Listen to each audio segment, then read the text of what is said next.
యుద్ధం ఎక్కడ జరుగుతుంది కానీ దాని ప్రభావం మన దేశ రైతుల మీద పడుతుంది. ఈ సమస్య అనేది మనం పొలాల వరకు చేరింది. అవును, మీరు విన్నది నిజమే. ఇరాన్ ఇజ్రాయెల్ మధ్య యుద్ధం మీ జేబుకు చిల్లుని పెట్టబోతుంది. రాబోయే ఖరీఫ్ సీజన్ నాటికి యూరియా డిఏపి ధరలు ఆకాశాన్ని తాకబోతున్నాయా? అసలు మన దేశం వచ్చే ఎరువులు నౌక లెక్కలాగిపోతున్నాయి. వీడియోలో పూర్తి వివరాలు చూద్దాం. అసలు సమస్య ఎక్కడ ఉందంటే అది స్ట్రెయిట్ ఆఫ్ హార్ముజ్. ప్రపంచవ్యాప్తంగా ఎరువుల తయారీకి కావాల్సిన 30% అమోనియా మరియు యూరియా ఈ మార్గం ద్వారా వెళ్తాయి. గ్యాస్ సంక్షోభం. మన దేశంలో యూరియా తయారు చేయాలన్నా నేచురల్ గ్యాస్ కావాలి.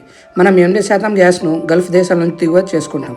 యుద్ధం వల్ల గ్యాస్ సరఫరా నిలిచిపోవడంతో దేశీయ ఎరువు కంపెనీ తన ఉత్పత్తిని 15 నుంచి 30% వరకు తగ్గించాల్సిన పరిస్థితి వచ్చింది. ఇక మాట్లాడుకున్నట్లయితే ఎరువులు మరియు పురుగుల మందు మీద ప్రస్తుతం రిపోర్ట్ ప్రకారం ప్రభావం ఇలా ఉండబోతుంది.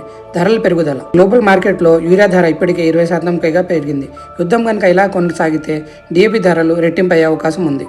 పురుగు మందుల షాక్. ఇరాన్ నుంచి వచ్చే పెట్రోకెమికల్స్ తగ్గడంతో పురుగు మందుల ధరలు 25% పెరిగే అవకాశం ఉందని క్రాప్ లైఫ్ ఇండియా హెచ్చరిస్తోంది. నకిలీ మందుల బెడద. ధరలు పెరిగినప్పుడు మార్కెట్లోకి నకిలీ ఎరువులు, పురుగు మందులు వచ్చే ఛాన్స్ ఎక్కువ. కాబట్టి రైతులు చాలా జాగ్రత్తగా ఉండాలి.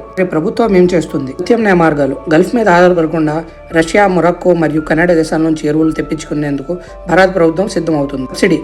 ధరలు పెరిగిన రైతులపై భారం పడకుండా ప్రభుత్వం దాదాపు 1.70 లక్షల కోట్ల సబ్సిడీని భరించడానికి సిద్ధమవుతుంది. కానీ సప్లై చైన్ దెబ్బతింటే మాత్రం ఇబ్బందులు తప్పవు. రైతులారా, యుద్ధం ఎప్పుడు ముగుస్తుందో తెలియదు. మనం మాత్రం అప్రమత్తంగా ఉండాలి. ప్రభుత్వం నానో యూరియా వంటి ప్రత్యామ్నాయాల్ని ప్రోత్సహిస్తుంది.